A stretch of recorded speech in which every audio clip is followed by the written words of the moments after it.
She no ever imagine say she go bury her husband alone. No family dey. Na only 2 friends help am. No proper goodbye. For the confusion where Boko Haram attack caused for 2013, 60-years-old Kantime Abubakar dig her husband's grave by herself and bury am. Today, more than 10 years later, she no dey live for her house again.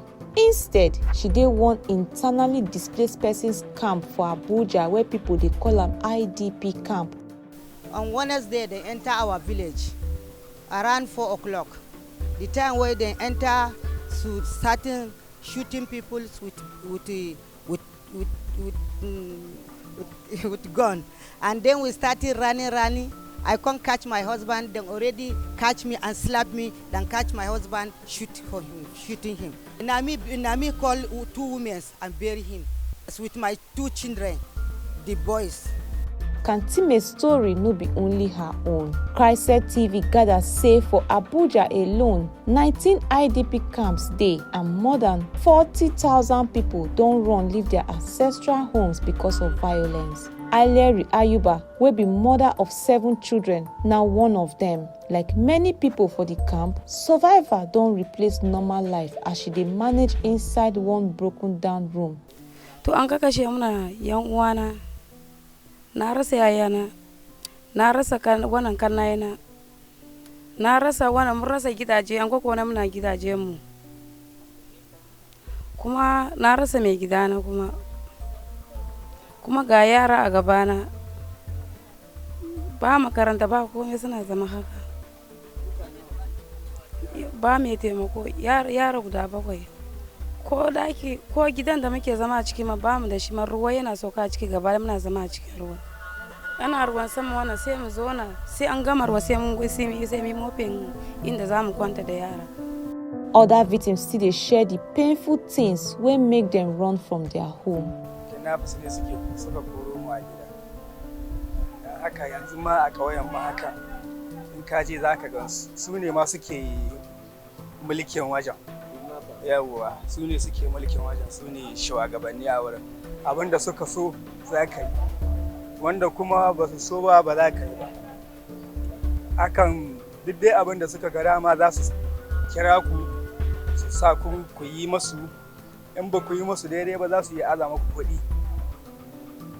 Yanzu hakan ma za su iya ce masu abin nan, ka zo ka yi masu aiki, dan an samu mistake din abin da suka ci ka yi masu, za su ɗora ma kuɗi kamar 50,000, 100,000 ka biya su akan aikin da suka saka kayan mistake. Gaskiya su suka koro mu yanzu hakan akwai su, ba wai babu ba.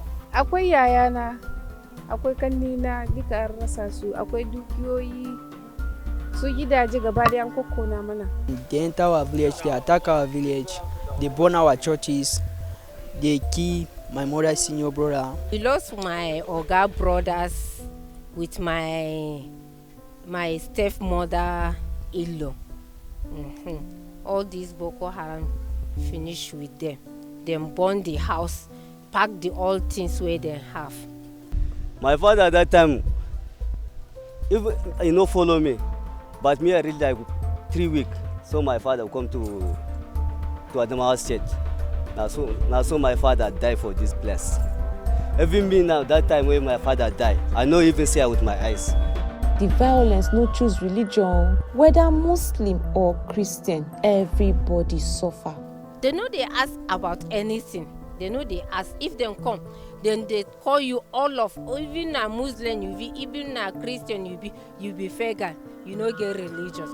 Even though government dey talk say security don improve, people still dey run from their communities. For Wassa IDP camp, wey be the biggest camp for FCT, wetin start with only 3 families over 10 years ago don grow reach more than 7,000 people from 12 different states.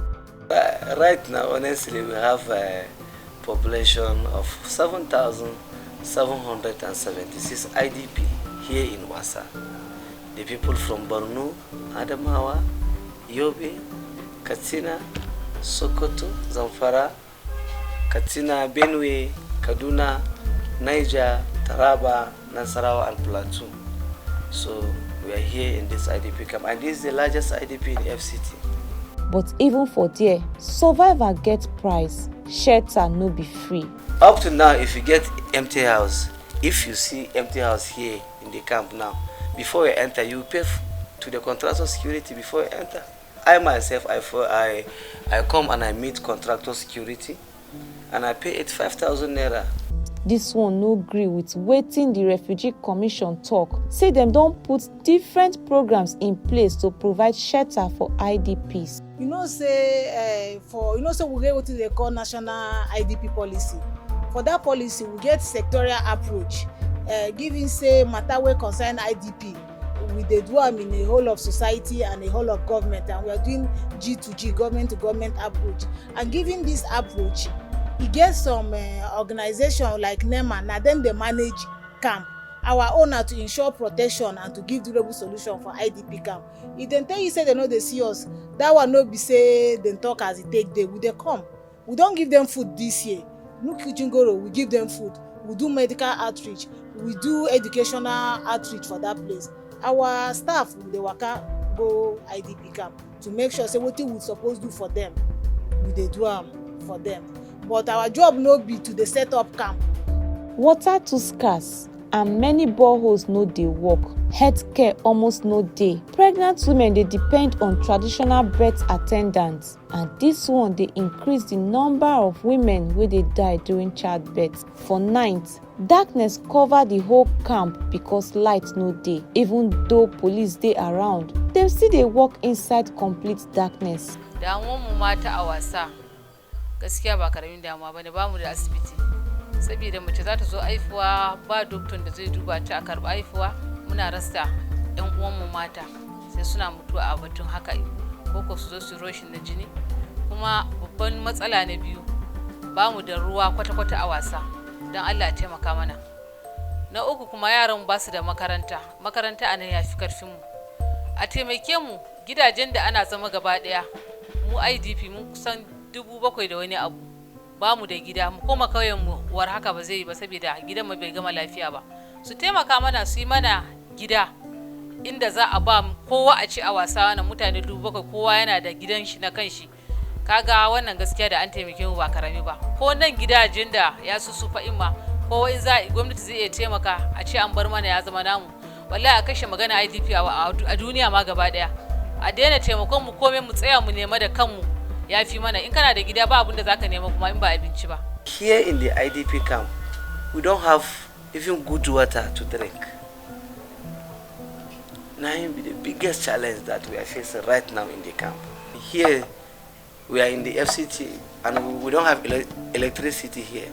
Total darkness, because even this solar that they used to put, there is nothing here in Wassa.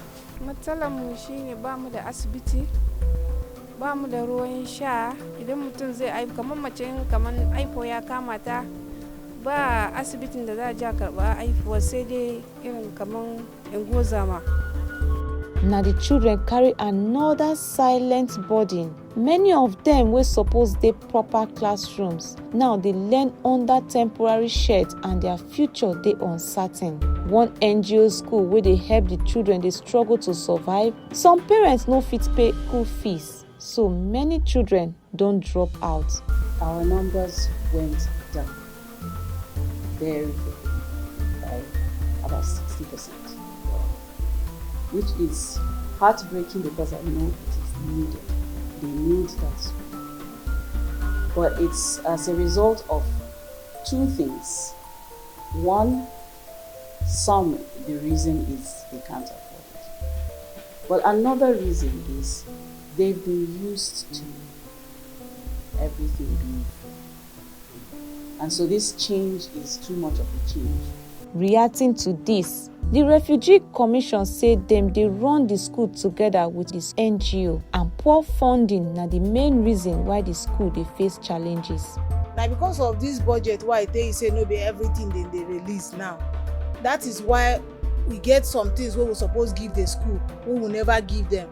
But before now, we dey give them even those container where they now we bring those container. So they even the farmland where they farm give the one where they for the na commission na im source that land, because how we take do an integrated school approach. Na we program the school how e go take dey. Work no dey, many youths just dey idle and life dey move without progress. Here we don't have any work doing. Inside this camp we have some graduates, no work to do. That's why we engage ourselves in farming. All of us na farm. So in this time that no rain now, just we are jobless like that. Just we are staying at home, chop the one way we got from farm. That's all. Beyond the suffering, one young boy, Ezekiel Peter, see the dream say one day he go become engineer. Him dey show serious interest for radio equipment and electronics, but he fear say the environment fit kill that dream. You like to become engineer in future. That's why you gather the system. If this one work now, you go put am for your day radio. Oh, you tell me about that. Wetin you want use am?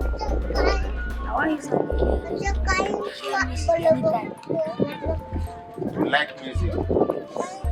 So this thing now, where you gather them, where you see all these speakers, this where you see them? If I go primary, I go buy this one 200, this one 500, and so on. Small. Yes. Until you gather money to build the radio. Yes.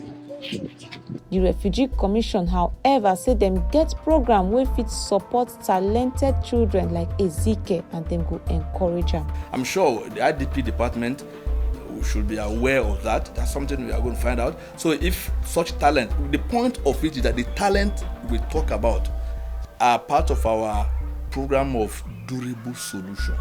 If there's a talent that has developed on its own, even within the camp restricted environment, we should be interested in blowing him up to professional standard, even if it means assisting him financially. So there's a system that has part of the monitoring that I'm talking about is in that kind of category. You know, when the Department of IDP discovers, because they do frequent visits, when they discover such talent, they bring it to the attention of the management, and the HFC doesn't sit on it. He organizes that we assist them. For Karmajiji IDP camp, now almost the same story. IDPs and host communities they struggle with poverty and neglect together. Government agencies, to be sincere, I did not see one of the among of the members of the government agencies in this IDP. Unless 3 days back, one motor carry some staff from the commission to come and interview the people here and took the names of the people. So they ask you about how many number of your family, in which local government you come from, which state. All these questions what they did, but after this I did not get anything from them. That was long ago, maybe 3 years. Even last week they are here with some NGOs.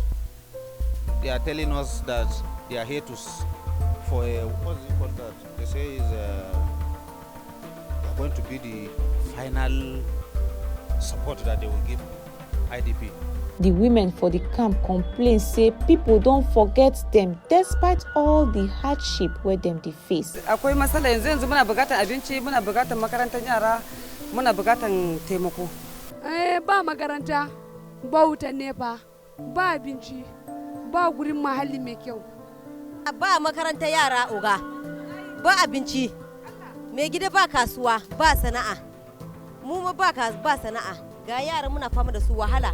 Ga 'yan uwanmu a gida ana kashe su, ba tsaro. To ni ban ga abin da gwamnati sai dan taimaka dai, amma gaskiya taimakon yanzu sai a hankali. Again, the Refugee Commission denied the allegation of neglect. Them say their main focus na long-term support programs, no be daily feeding.